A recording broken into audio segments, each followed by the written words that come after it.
Yeah, Shin Ultraman. What do you got? So I think it was like in December. I was looking at some of the next movie releases, and it was either in like on the website or in person at Colossus. And one of the new films that was going to come out in January was something called Shin Ultraman. And I didn't hear about this, or maybe I don't. Yeah, no. Up until that point, I didn't know what that was. Turns out, to my suspicion, it was indeed by Hideaki Anno after coming off the success of Thrice Upon a Time, which I still have yet to see. It is in the same vein as Shin Godzilla from 2016, or I guess 2015 if you're in Japan. We have Shin Ultraman from 2022, I guess, but 2023 for us here. And I forget his co-producer, but also his best friend writer, of Shin Godzilla. He directed it this time, and Hideaki Anno was the one that wrote it as well. He directed it, and yeah, it's basically a compilation of the very first Ultraman series in a movie. Updated, of course. At least that's my description. Caleb, what's your description of this movie? Yeah, I don't think I know enough about that original Ultraman series. I come in with more experience with Ultra Q, which I guess is technically the first Ultraman series, although Ultraman doesn't appear in it. And then Ultra 7, which I think is the third. So I've seen quite a bit of those, but yeah, I don't know that second season. But yeah, it definitely captures the essence much more than I would say Shin Godzilla does. Shin Godzilla feels like it's really kind of bringing something new and trying to create more of a modern reincarnation, I guess you could say, of the Godzilla, the kind of horror of it. This one just feels like it's just almost like a nostalgia piece. Like it's just kind of recycling a lot of the Ultraman stuff and bringing this kind of more modern sheen to it, but it still very much feels like the same program, the same type of humor. It's not the same type of effects, but it has the sheen of the old effects, if that makes sense. And it's just a ton of fun. I really enjoyed it. Yeah, I just love the whole vibe of it. I don't know what it's been a while since we saw it, so I'm just trying to piece together my thoughts. But yeah, I came out really positive. But definitely, if you're a fan of Shin Godzilla, don't go in expecting the same thing, because it's completely different. Which is funny because I sort of did, and then the movie did that for like the first 10 or 20 minutes, and then went in a whole different direction. I'm like, okay, let's go. So my initial thoughts when I came out of the film, I was like, I kind of want to see, like, I know the CGI is all intentional and whatnot, and there was like action, but it was a lot more talky. But that's fine because they were going for something there. Some of the effects in some of the recent Ultraman series have actually been really good. Like, have actually been really awesome. So I'm like, kind of want to just go watch Ultraman after this. Because I know this movie kind of reaffirms and places Ultraman as relevant nowadays as he was in the 1960s. But, like, even still, I'm like, no. I kind of want to go watch, like, it makes me want to go watch, like, other Ultraman series.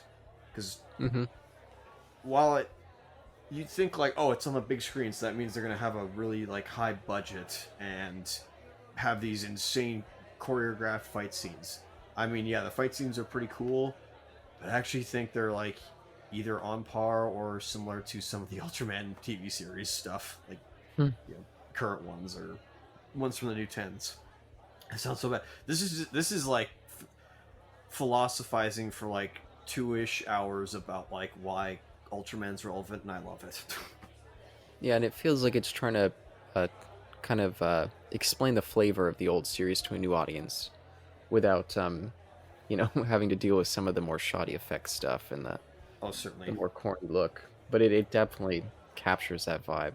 Even though they do have some of those shoddy effects intentionally, even though they don't have to do that, they do have some of that stuff, which is, I think, pretty cool. Again, this is a movie made by fans that are appreciating the stuff that came originally. So it's basically like, well, I guess if I could say it, both Shin Godzilla and Shin Ultraman are better remakes and or updates to movies and or characters than I guess the sequel trilogy of Star Wars. Yes. Like, both of them feel true to their franchises. even though you could say like, well, both are like both Godzilla and Ultraman, they're both what do you call it? They're both in they kind of both retell a similar story to like their original versions. So like, you know, it's Ultraman compressing down the first like season of it like into a 2-ish hour movie where there's like 3 parts to it, and then you do that with Shin Godzilla where it's like again it's just Godzilla and he's attacking Tokyo. But if you somehow were able to, well, I think it's available somewhere. If you watch all of Ultraman, that for the season it's adapting, and then you watch original Godzilla, then you watch like episode 4, 5, and 6, because I think 7 is actually secretly a remake of all 3 of those films. We'll get to that eventually. You definitely say that Godzilla and Ultraman are the better of like the 3, or yeah, out of the 3. Yeah. When it comes to updating the ideas of the previous films, while being films themselves. Yeah, they feel like they don't feel like remakes, even though in a way you could say they are. It feels like they're capturing the essence of what it was. Precisely. Yeah, recontextualizing, or yeah, however you want to say it, but yeah, however it is. But yeah, I agree with that. Yeah, even remember when the when his partner, when she is like abducted and then like she's turned into like a giant or a kaiju, excuse me. That was actually in the original series. I didn't even know that until I watched the video. Oh, that's cool. That's cool. Didn't realize. Yeah, I was like, oh man, that's really cool, actually. Even like the footstep, like even a lack of footsteps, excuse me, also occurred in that. Yeah, and the Ultraman and Ultra Q, they would always use like either like paint or things like that, or like little blocks to form out the Ultraman logo. I love that they did that at the start of the movie. I thought that was very true to Ultraman. And even the whole their little introductory section where they were kind of detailing the backstory of how we got to this point with all the kaijus coming and stuff like that, and it was in black and white. That was all just basically taking footage from the original Ultra Q series, but then remaking it. Yes. So it was like the same shots and stuff, just redone. I thought that was really great attention to detail. Who was the first kaiju, by the way? Oh, I don't remember which one was the first one that we saw. It was a shoddy version of... Oh, yes. A totally disguised shoddy version of Shin Godzilla with a horn. That was incredibly funny, yes, because... That was so funny.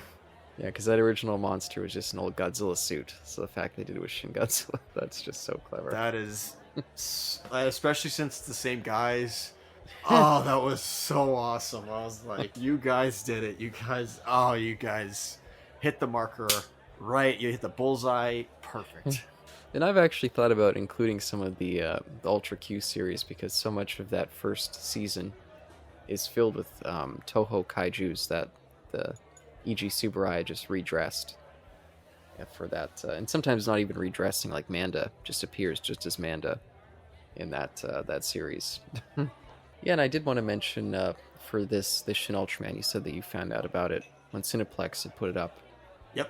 I'm surprised. Maybe I just never mentioned it, but yeah, it was announced around like late 2018 that they were going to be doing a trilogy, and Shin Ultraman was going to be the next one, and then the last one's going to be Shin Kamen Rider. So here's what I found out, is that there's apparently a shared universe.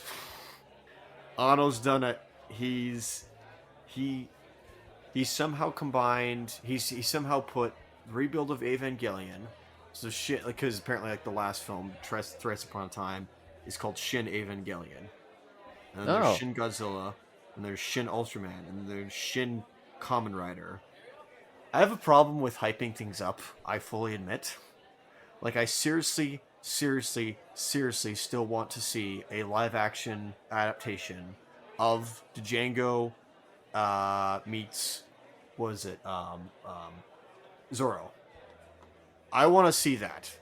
I want to see that badly. I want to see another King Kong versus Godzilla. I now want to see, even if it's not a movie, somehow... Actually, I do want it to be a movie. I want to see... I don't care how they do it. This is literally the Alien versus Predator versus the Terminator at this point. And crossovers are a joke at this point, and they're awful. But I think Anno has the sensibilities to do this. I want to see those four... Okay, I really do sound like a spoiled brat. I'm so sorry. I don't want to come across that. But I would love to see, excuse me, highly asking for a crossover between like Shin Evangelion, Godzilla, Ultraman, and Kamen Rider. Because that would be awesome. it'd be cool. It'd be cool. But again, don't listen to fans. That's what burnt Anno out in the first place. And don't worry, if that never happens, that's okay. Real shame though, but it's perfectly fine. Yeah, and unfortunately, it wouldn't necessarily be likely to happen considering all the different rights, since they're not all owned by the same. In fact, I think all of them are different studios. I think. Yeah. Was this Toho? No, it wasn't. No, it's Tsuburaya Studios, I believe. Oh yeah, okay.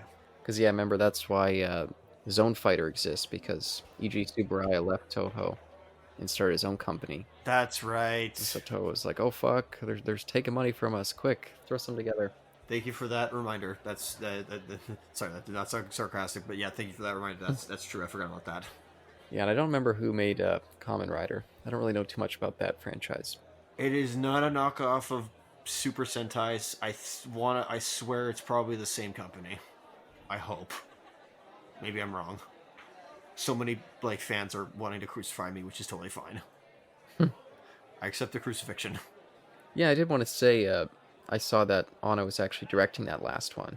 Yes, he is, which is going to be good. So that's nice. Yeah. I'm certainly excited for that. But back to Ultraman. No, it honestly feels like a Superman film.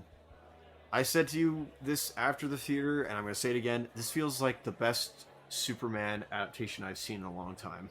Yeah, no, I could see it. I could see some definite connections. Yeah, kind of feels like All-Star Superman in a way. Maybe not, but like certainly the first Donner Superman is what it's kind of like similar to.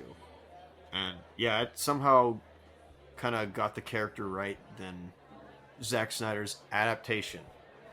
Don't worry, adaptation. It's okay. Yeah, and I think even though some of the CGI was not great, for whatever reason it still worked, and I think where it mattered, like the Ultraman himself, I think all that stuff looked quite good. It was just some of the monsters that looked a little bit less polished. Yeah, you mean you're not just talking about the kaiju, but the three main antagonists? Mainly the one-off kaijus. Yeah. Okay. I think the three main antagonists looked decent enough. I actually wondered if with the kaijus, they were making them look kind of intentionally not rendered properly. They were actually trying to make it work so that it looked like it was a throwback to when, the actual like suits didn't look as they looked like jank and were scuffed like back in the day. With this director, I wouldn't be surprised.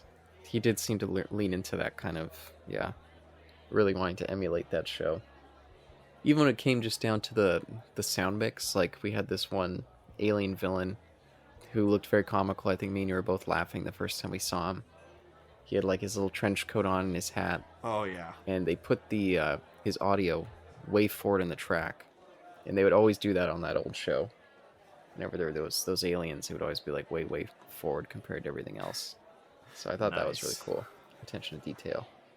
Oh, but do you feel like you have much more on that one there? Yeah, I don't have much else to say other than like I freaking loved it, and I would highly recommend it, and I can't wait for it to come out on home video. Yeah, me too.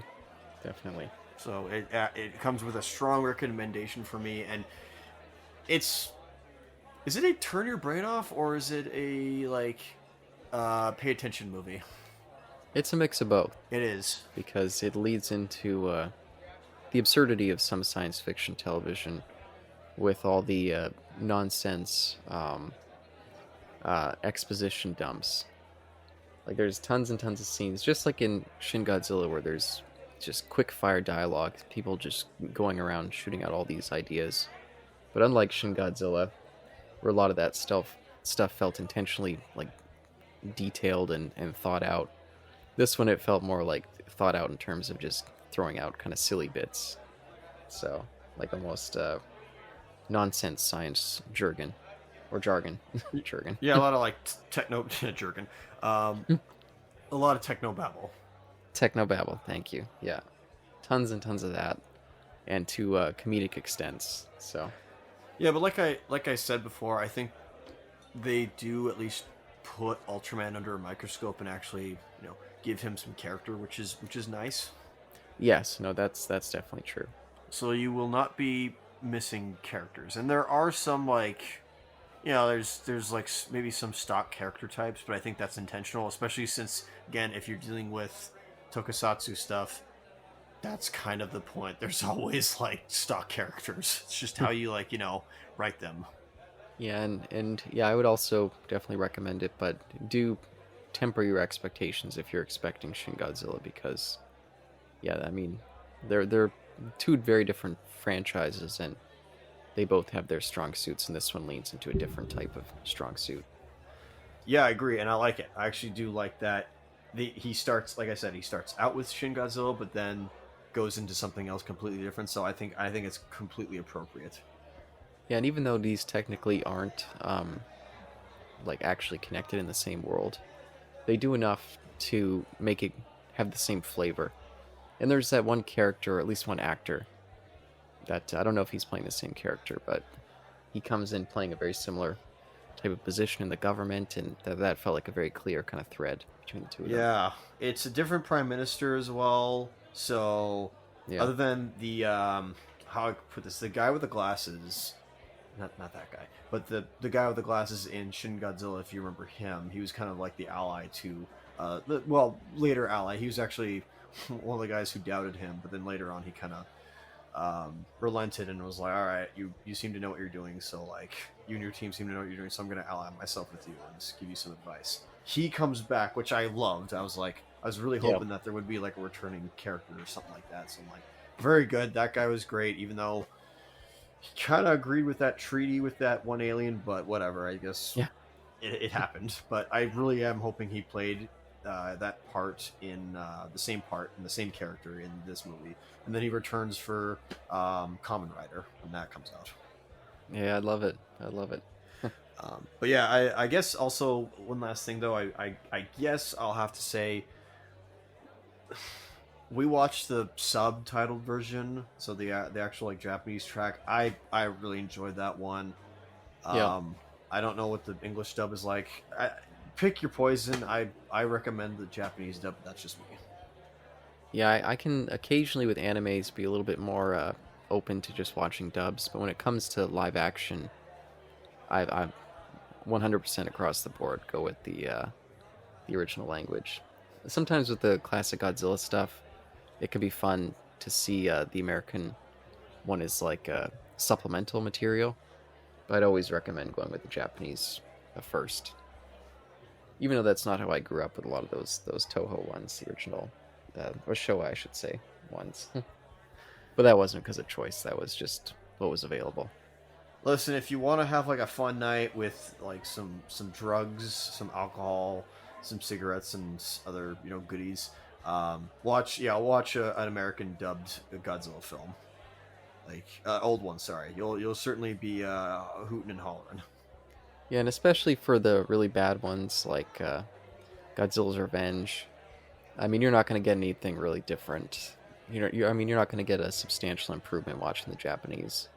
So just go with the American one because it's just hilariously terrible.